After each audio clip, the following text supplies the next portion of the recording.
You are watching Sipping Off the Cuff on TequilaAficionado.com. I'm Alex Perez. I'm Mike Morales in San Antonio, and Alex, you're at the Area 51. Area 51, Southern California. Southern California. By the way, for people who are watching us right now, Southern California just had an earthquake, and everything okay? All the tequila bottles are safe? Everything is good. Yes. Everything is good.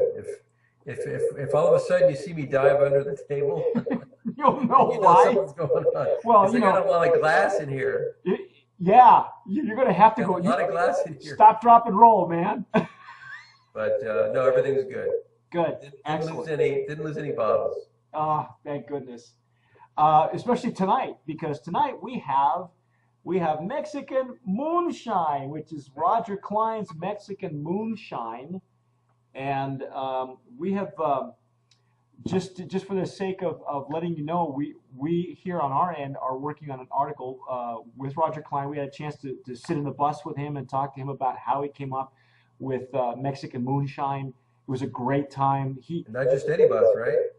His tour bus. Yeah. It's his tour bus. Now his tour bus is an eco tour bus. I believe it's eco-friendly, and it's a certified eco-friendly tour bus.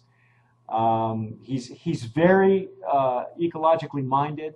As a matter of fact, this tequila comes out of Fábrica de Tequilas Finos, and we'll get to know him on that in a second. But I've been to that distillery, and they're one of the few that actually had they have a water reclamation program for vinazas that I mentioned in my report, our vinazas report that we have available on Tequila Aficionado. So he's very passionate about the ecology. He looked a long time to get the right people to work with. And anyway, we're going to taste the Blanco tonight, correct? Blanco, because they have three expressions. Yes. Right, they have a Blanco, they have a Reposado, and they have a Añejo. So we're going to be doing the Blanco first. The Blanco first. Just to let everybody know, last year they took awards in all three varietals at the Spirits of Mexico as well, and I think that was their first time ever entering a contest and actually came out on top. So this is an award winner. Yep. And anyway, well, I've already poured it. What do you think of the color on this one? You know, the color is it's a nice clear. And my lighting here isn't the best, but it's a nice. My lighting is off to this side, so if the camera doesn't catch me looking at it, but I'm actually getting some decent legs and tears. Yeah, it's actually pretty crystalline. Yeah. Now he gave us the name of his master distiller, who works with Fabricas, and you'll see Roger mentions that he's very proud of it. His girls have legs, is what the distiller had said to him. So he's very proud of the legs and tears that come from in this tequila. Yeah, they do. Yeah. Now, what do you find in the nose there? You know, it's fruity.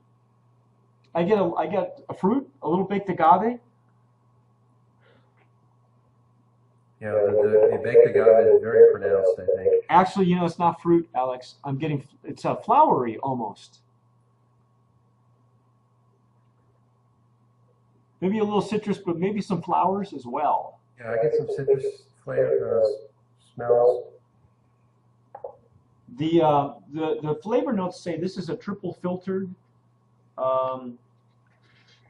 which may or may not be something that's important to some people, but I guess they're talking about hints of quince and white pepper. I get where the pepper is. I'm not sure what the quince is all about, but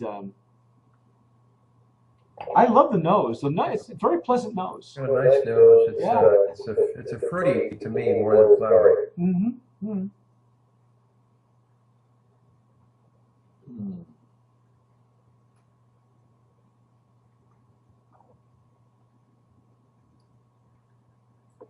It's a nice Blanco.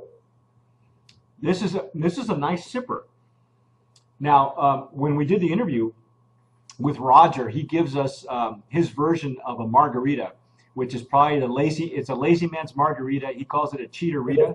A cheaterita? A cheaterita.